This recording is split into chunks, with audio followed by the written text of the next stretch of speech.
coherence, which configures me to Christ. Before my love gesture, there is a heart that loves in me. And this needs to be careful all the time, because if here the heart is too weakened, being too hurt, we risk turning it into infertile territory. Then the attitude will not advance anything. Because when we make a gesture of love, it is not only the other who benefits, but I am too. Because love, just as it is good for those who receive it, is doing very well also to those who offer. Because I think we only have the right to think human weakness in parallel with God's mercy. Because otherwise, we despair. It is interesting that in life we always need to think of fragility with someone who loves us. It's much easier. It is much easier for us to make contact with the reality that shames us if we are with someone who really loves us. It's not that the other will get us, will run our head in our head, and will accept us the way we are. No. Mercy consists of welcoming the one who is weak. And the moment he welcomes the one who is weak, a little of the weakness of the welcoming passes to the one who is welcomed. And it is so beautiful for us to think that looking at the human fragility that there is us can only do if we analyze all this in the light of God's mercy. And this is salvation. When we look at someone who loves us, different from the conviction. If you look at your weakness in the light of the devil, you will become even weaker. And in that is the condemnation. When the one who looks at you doesn't look at you with love, there is nothing that can condemn us more in this life than a look without love. A look that condemns. A look that goes away. A look that throws away. Maybe you have gone through the experience today. Here before we started, I was with Salit. That new song, you know. Who is a person very full of God. And she was talking to me there when she left. She played like this. Father. In this new phase that is beginning in her life. Beware of her fat eye. She played. Right? Salete is right. She learned from the sacred writer that a look she condemns has the power to get sick. And she was telling a story that at some point in her life, she was looked with so much hatred for someone she had fever soon after. And the mother said a beautiful prayer about her. And the fever left her. I found the story very interesting, because a look condemned brought disease, and then the mother's loving look returned her health. Because praying is wanting well, right? It is so beautiful for you to think that when you pray for someone, you are wanting her good. And Salit's mother, the moment she wanted good, wanted her daughter's health. She removed the power of the condemning look inside. That's what we're talking about. It's so beautiful to think about the parable of mercy that this song sings, right? And the moment the Son recognizes everything is from the Father, all honor and all glory is the victory achieved in my life and truth. We can only reach victory from the moment someone loves us, that someone leads us, that someone helps us get there. No matter how good is that person, however much capabilities than she has, all of this will only come to nothing as she is loved, and the victory she will reach from the moment she is being well loved. I can tell you that I have never in my life, I've been experiencing time of so many victories as I have experienced in recent months. In the last 2 years, who knows? God has been extravagant with the generosities he has had with me. I don't even deserve half-half. There we are in the responsibility to make God's love happen through you. That's why I have said that my life has been return experience. St. Augustine said very beautifully that God only asks us what he has already given us. God does not ask us the impossible. We don't ask for something impossible for someone we love. So if God is asking us, if God is asking me, if God is asking you, it is because he has already given us. And now, in the experience of mercy, we start to discover then what is not yet good. What can still be better in me? And in the eyes of mercy, before these merciful eyes, we begin to change our lives. This is what I would like to invite you today. May you think your defects, your limits, your imperfections. There is no light of the devil, and there is no light from the diabolical looks. There are many representatives of the devil in the world, my people. Careful! Beware of the accusations you receive. Beware of the unfortunate words of those who do not love you. Beware of everything that is a lie. Beware of everything they invent about you. Careful! Do not allow. If you have to do an analysis of your life, do in the light of those who love you.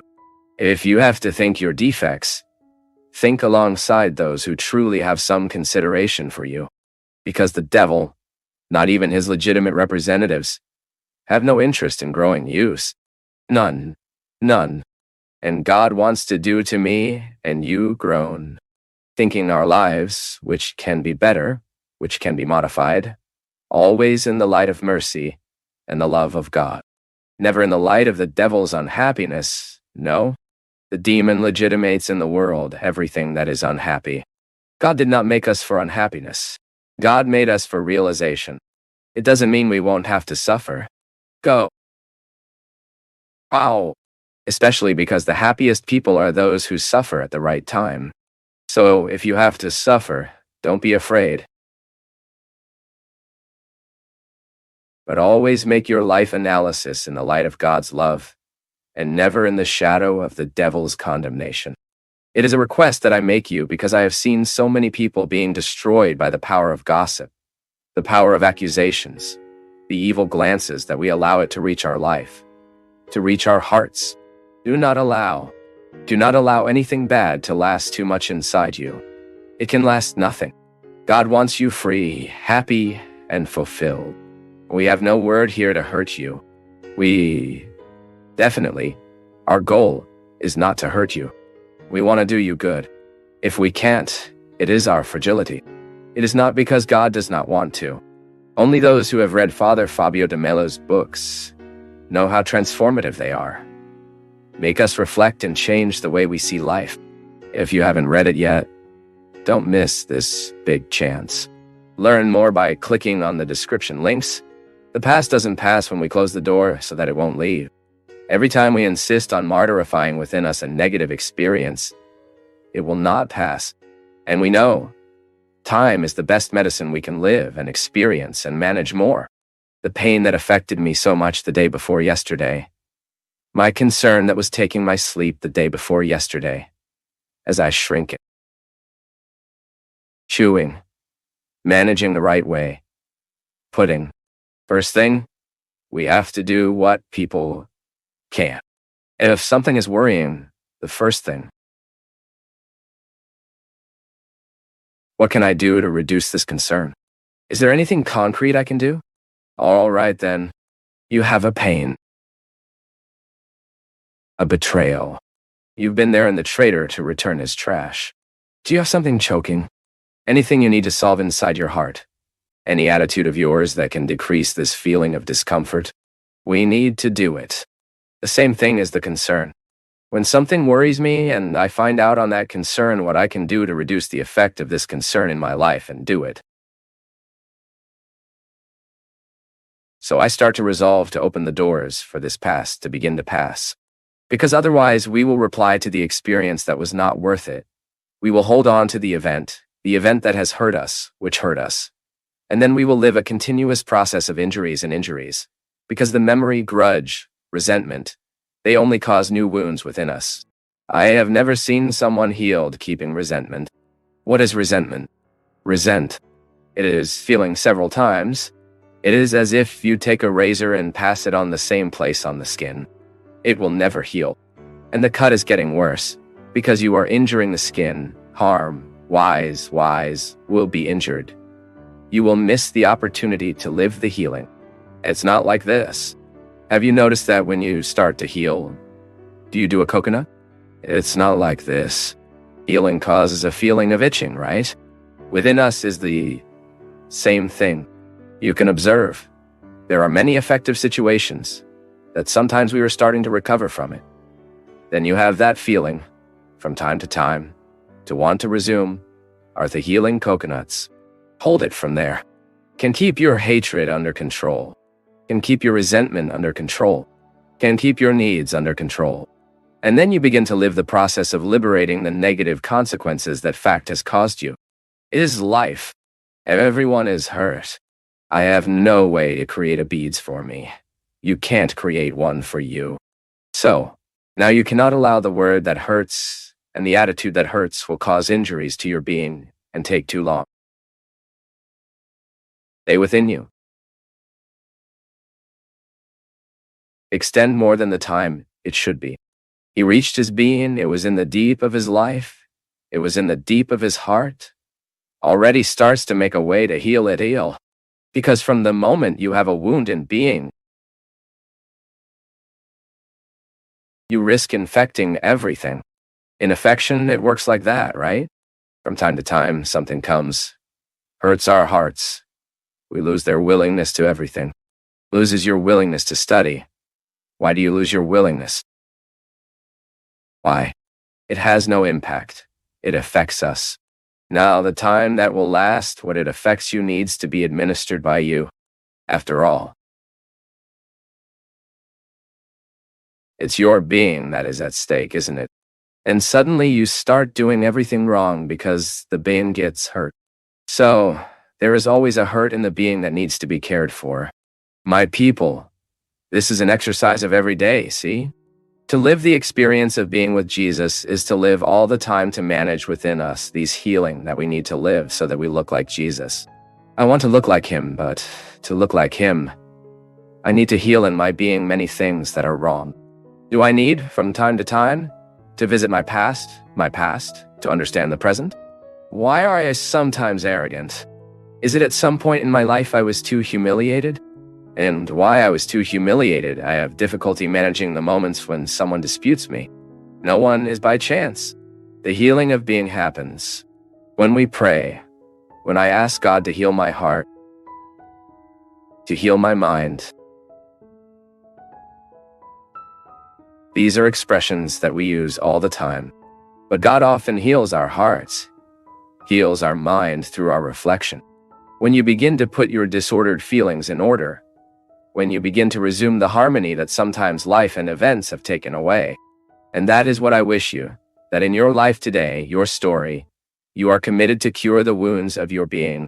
If you hurt you, if you hurt you, if you hurt you, do not take this to you. Just take it as a teaching for you not with the other. But do not allow this to become bitter. Sadness, to be creative, has to exercise within us the movement of overcoming. So, because I'm sad, because I'm hurt, upset, I watch that moment. I live that moment as a purpose of overcoming it. Because if I don't overcome, I risk turning it into bitterness. And bitterness is not good for the heart. Bitter heart cannot perceive life. Bitter heart is focused on the same things. When we focus on the same things, when we don't expand our gaze, we risk unhappy our life experience. I wish, from the bottom of my heart, with today's program, you suddenly found that you are being objectified by someone, that you are living the human relationship. Relationships are not respecting what you are. It's time to scream this independence there, right?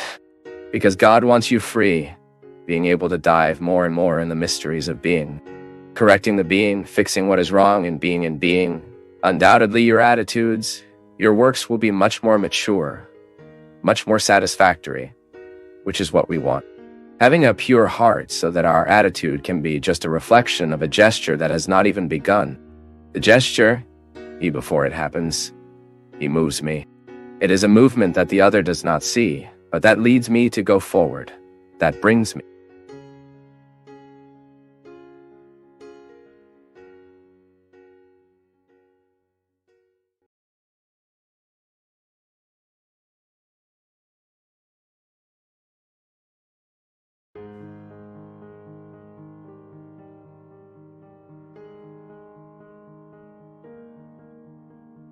Father Fabio, I have felt that my life is marked by suffering. Everything I do, everything I live in, I note that it is strongly marked by pain. How can I get rid of all this, Father? My daughter, the first thing we need to identify that there are species and forms of suffering. Let's set an example. When you suffer a pain, you have a kidney stone, which is one of the worst pains you have. If you have a kidney stone, you have a concrete, real suffering. It is your body that suffers, and then you run after all the resources of medicine to relieve that body you are suffering. By the way, it is to feel pain. It has to be for us a reason to go to the doctor. Never take the painkiller. Sometimes we solve pain with the painkiller. That is, the body is showing you that something is wrong. And it is good that we feel the pain. Because pain is the manifestation of what is not well. By the time the pain is manifested, we have a kind of suffering. And then we suffer until the moment that pain is satiated, it is saturated. Often with medicine, often needs surgical intervention. Muscle pain, for example. A massage goes away. Suffering goes away. But from what I realize, your suffering is more than that. It is not located, it cannot be radiographed, it cannot be detected in the blood test. Oh, that often, and here comes the other kind of suffering, which is often psychological suffering, spiritual suffering. What does it feed psychological suffering? The thought. The genesis of psychological suffering is what we think. You can observe. How many times have you been suffering for what you were thinking? Thought is the source of all pain. Psychological is, and often you have the thought reaching your body because of the strength it has. If you have anxiety, you will make a speech, and you are thinking about the fear that this speech brings you. And you allow that fear to dominate you. That is, you fed the thought. I'm afraid. You are feeding fear through your thinking. You start to have a stomach pain, aren't you? You start to have leg pain. You start to have back pain because you get tense. You throw all your attention on your neck. Anyway, the thought hit your body. Often what happens to us is that you can see that most of the sufferings we have, they are the result of our thoughts. Find out if what you are feeding today in your thinking, if it rejoices you, or if it brings you concern, if it unbeaten you, and you will know if you will suffer later or not. Because what we choose to think today is so decisive about us. It is so determining that we end up turning into what we think. That's it here that commands, my people. If you wake up tomorrow believing that you are incapable, that you will not realize anything, that you are nothing in this life, you really have every chance of turning nothing in this life.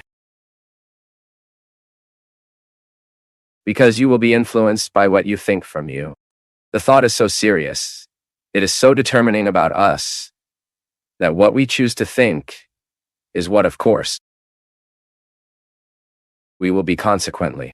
I even think and say it many times. We are too busy what others are thinking about us. You may have spent a lot of time from your life worried about what others were thinking of you. You generated suffering because you have occupied your thinking of what others think of you, even if it's not true. You put your thinking about the gossip that the other made. You started to suffer for something that is not even true. The other gossip of you. You got busy what the other said and just thought about it. Why did he say that? But he had no right to have spoken. See? You are suffering. What is you to solve evil from the root? It's how you pull out the kidney stone. Won't I pay attention to this thought? What did she say to? Why is that what she said, isn't it? I am not what she is saying. Then you eliminate the power of that comment about you. You purify your thinking. Of course. You stop suffering for what you were making you suffer. You occupy your mind in a good thing. You will remember what you know good about you. Then you neutralize the power of that bad comment. For example, when you do what the other one is thinking of you You usually forget what you know about you. It is not what the other thinks about you that has to be decisive. That's what you think of yourself. And then many sufferings are born of what I think about myself. If I find myself incapable, because someone one day told me that and I welcomed. If I find myself someone, if I find myself a bad person, if I find myself an ugly person, I will hardly be able to overcome this that two think of me. Because I'm feeding this thought. My people, the thought is our matrix, the rest is branch, and when we have this psychological suffering, we suffer because of what we are thinking. How many times people come to me distressed, suffering, Father, I'm so worried. The other day I attended a lady, who was too worried because her daughter was changing her religion. And she came to tell me that, as if that was the greatest suffering in the world. And she really cried, my people. Father, we were always so Catholics. My daughter had no right to do that. My daughter is transforming into evangelical. And I said to her, my lady, are you right to suffer for all that you are suffering? For a reason, if your daughter was drugged, if your daughter was stuck, if your daughter had cancer, you would really have a bad thinking to feed, and unfortunately, it would be hard to take. But you are suffering for a thought that is not right. And then I started giving her a series of reasons why she wouldn't have to suffer. And at that moment, that lady was getting relieved. Being relieved. Until she arrived. It's true, Father. I had no right to suffer so much for such a simple question. See how easy it is to release a person from psychological suffering? Because you change bad thinking by good thinking. How many times have you been suffering because you were feeding inside your brain a bad thinking about others? It is equal gossip. This week I even had a lot of fun watching Hito and Lucia in the program Smiling at This Week's Life, which he was talking about the gossip on duty. I don't know what was anonymous letter that came here, and the Hito was like this, saying with such simplicity, Hio is very simple. He speaks directly what we need to hear. I really like to hear it. And he was saying, if there's something that pisses me off in a person, it's this business. They spoke, commented. This subject is already undetermined, isn't it? I'm wrong. In language, isn't it Portuguese? They spoke, they said, undetermined subject. You can't even pay attention to it. There are people who have the gift of making bad thoughts and going to others. For God's sake, you will pack what you do. If you don't have much to say about me, it's silent, it's better. You have all the right not to like me. You have all the right not to like the other, but you don't have the right to invent his stories. You don't have the right to transform the other what you imagined of him. I always say, my people, that we who are public, we suffer for two reasons. Either people imagine that we are better than we are, or they imagine we are worse than we already are. Two ways is bad. It's bad to be imagined very good, but it is also bad to be imagined very bad. I'm not as bad as some speak, and I'm not as good either as some speak. I just want the right to be what I am, to have my limits, and to fight them. But now, the moment the other begins to gossip from you, it begins to make a bad comment on you. You have to choose whether you will want to feed this thought within your heart or not. And the psychological suffering, my daughter, may be in this respect. Suffering there begins to pay attention to thoughts that you take to bed before bed. What are you thinking about? There are people who go to bed and keep thinking, oh my God, that installment. Will I be entitled money to pay? Are you going to work now? Will not. So sleep, you work right tomorrow. The money will come if you sleep at the right time, if you have health to work. Now, if you bring your mind the wrong thinking, then you will hardly be healthy for later. It has the jealous. The jealous is the one who suffers from the thought he has. Is he telling myself the truth? Was he where he said it was? Anyone who chooses to be jealous chooses to live a hell, because he is doing the option of having thoughts of distrust all the time in his head. For God's sake, you will not take to your bed. Your bed has to be a sacred place. Your head has to be a sacred place. If you realize that this thought is not doing you good, send you away. Do not take thoughts with you that will destroy you. Ask God to get rid of all this. How does prayer have the power to achieve our thinking? When you begin to replace bad thoughts with good thoughts. Guys, this is the same as child education. That's why I always say, look, from a young age, educate your child to the sport. Educate your child to the arts. Send your child to learn a musical instrument. Even if he doesn't have much, develop this musical sensitivity in him. Make him discover a sport he likes. Why? Healthy mind, healthy body are. You will start occupying your child's head with good thoughts. The sport brings a lot of good thoughts. Music, literature, theater, poetry. Bring a series of good thoughts to us. And then, bad thoughts won't have space within us. You are doing that experience of suffering less as you think with more intelligence. Can you change today's bad thinking? Modify soon, so you don't sleep suffering.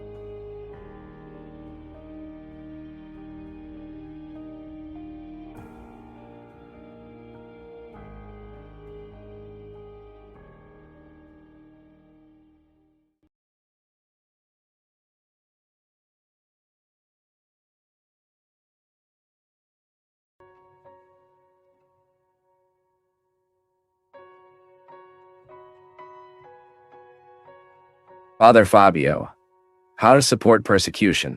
Because it hurts so much at some moments of our lives. Persecution, it is part of life. All the dimensions of our lives. The whole human dimension. Everyone who is human at some point experiences being persecuted. What generates a persecution? There are many factors. Sometimes the person is jealous of us. Sometimes let's talk from us. Why do I often take someone? Personing when there's something in what bothers me? There is something in that behavior that makes me destabilized. So I will do everything. Or when the other is achieving something I want, but I can't reach. I can't reach. By the way, envy, it is born just that, right? When you look at the place the other occupies, and you want that place. And then I often assume a petty posture of chasing you, talking badly, doing this and that. My daughter, and when it comes to a Christian life, the great challenge of the Christian life is to make us similar to Jesus. This is the project. I want to look at Christ and want to have his personality. I want to have his word. I want to have the attitude, the way of being me. And this, when a concrete attitude comes, of course you will bother. Because people don't always want the truth. People are not always willing to apply justice. Why? Because they want to be dishonest in little things. So it's natural when the Christian can live this challenge of being fair, of being right. It is natural that many people will raise up to try to overthrow it. This happens a lot even in the work environment. When you find out that there is a process of dishonesty and you want to break it, you are often even threatened with death. How many times, my people? I have already followed situations like that. People who had to leave the work environment because they discovered falcatruas that were practiced by people who worked there, and that it, for an ethical, moral, really, cannot be conniving with it. I cannot be silent in the face of this injustice being committed. And then, when you want to break that chain of injustice, even threatened with death, humiliated, persecuted. Why? Because you wanted to do good to happen. And that is why persecution is always linked to martyrdom. You know that the early Christians were many. I think a good deal we could say was martyred. Most of the early Christians lived the terrible martyrdom of being killed because of faith, because they believed in Jesus, and because they put their teachings into practice. Of course, Jesus bothered. Jesus was killed precisely because he challenged the religious, political, and social structures of his time. Then the follower of Jesus is the one who will continue to challenge. Now, if it continues to challenge, it is natural that it will suffer the same persecution as the master. or you think we will be in a favorable situation. And that is why we always need to be careful. Sometimes we are so afraid of persecution that we lose the prophetic dimension of our speech and we have no right to do it.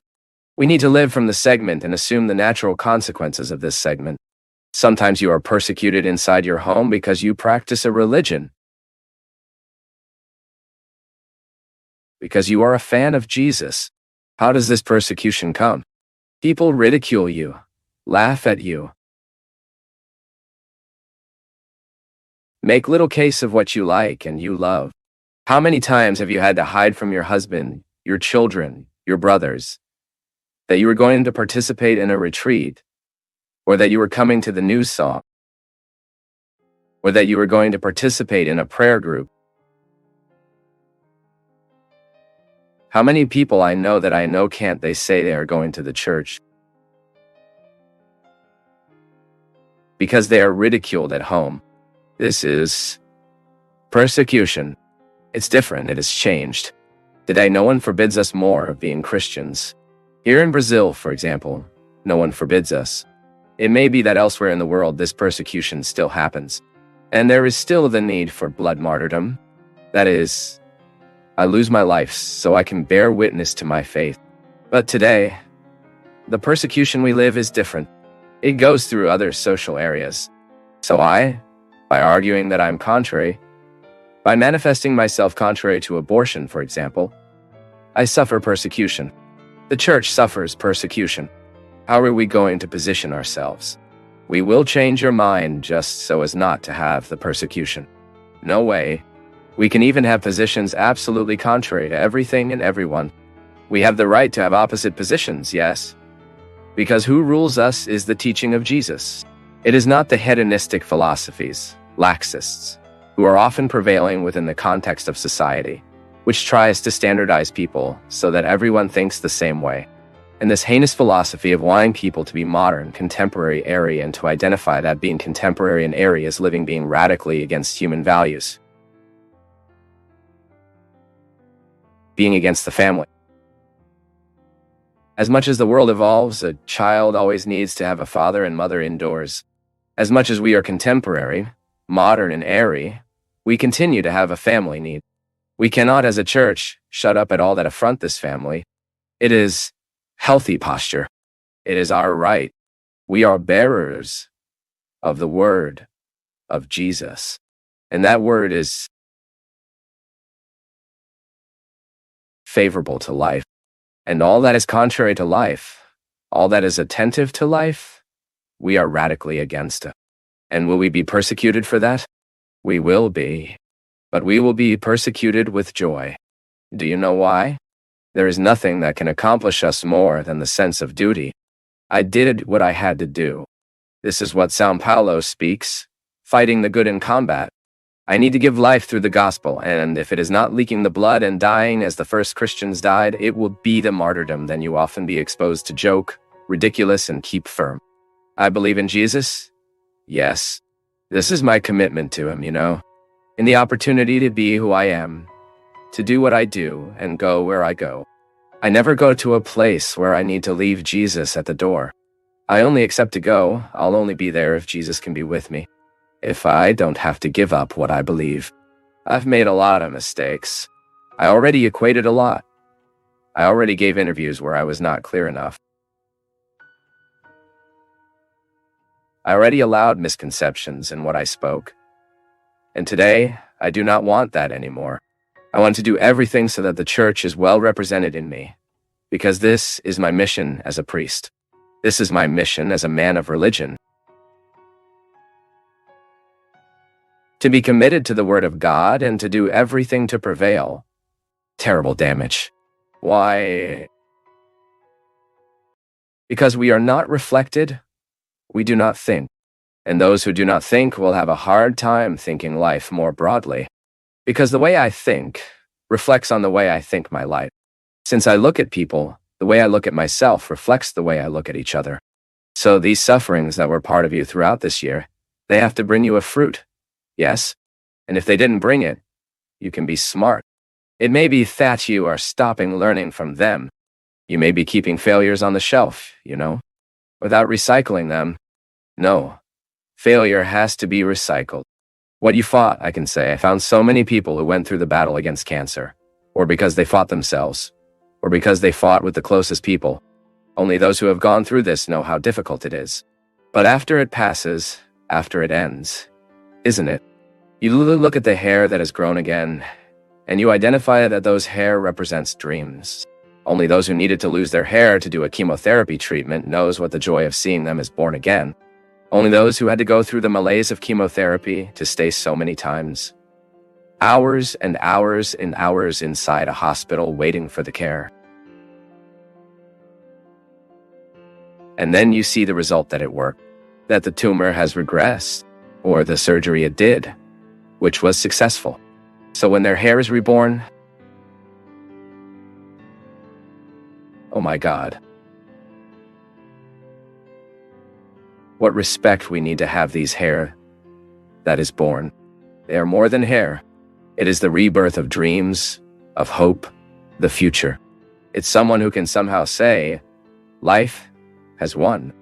And we will continue to fight for this life, because only those who have seen in this limit, in this narrow threshold between life and death, will be able to identify how precious life is. And we will stop complaining less. We will complain less. Because one day we lived this threshold and we know very well. For 3 months, I have been fighting, right? With the problem I had in this left ear. For 3 months, I don't know what silence is. I like it so much. So, sometimes I think I'm going crazy with the noise that doesn't end inside my ear. I had a little hearing loss, I don't know why. I don't know why. There are so many reasons that can cause what they call sudden deafness. What is sudden deafness? When you suddenly wake up with a noise in your ear, you do an audiometry, which is an exam that measures the hearing. Then I found that I lost 3 serious frequencies. They are not even missing. I could live perfectly without them. Even Dr. Daniel, who has been accompanied by me, told me, Father, is a very good diagnosis. Then other doctors, friends of mine too. Everyone's saying the diagnosis is very good. When serious frequencies are lost, it recovers virtually everything again. Just a matter of time. But the problem, my people, is not this blessed serious frequency that I lost. No, the problem is living with this noise, this tinnitus, day and night. Do you know when you lie down to sleep tired? And you can't sleep because that noise disturbs you, disturbing you. And yesterday, thank God, I had a quiet day. It was the first day when I had that I can say that the tinnitus was not all the time. It was the first day when I had the opportunity to enjoy some moments of silence again. He didn't leave. It's here. Go. Come back. It gets soft. It gets higher. But yesterday, God, I lived a whole day in that silence that I like. That makes me good. You can't imagine how I valued that. You can't imagine how gratifying for me having the opportunity to value a situation that sometimes goes unnoticed because I got used to her so. How now I am having to live with the noise in my ear, and if God will to heal this, or at least decrease it so as not to go crazy. Otherwise, we go crazy, we can't concentrate, everything gets more painful. We get tired, less patient with things, so you know. When you try what you once before you had and could not value. If God gives me the grace to be healed of it, you can be sure that I will never interpret silence in the same way. Because spending 3 months with this noise all the time in your ear is no joke. So when I have the opportunity, as I had yesterday, temporary. Because for this, it serves suffering. That's why I'm telling you, what was annoyed throughout this year? What was painful to you?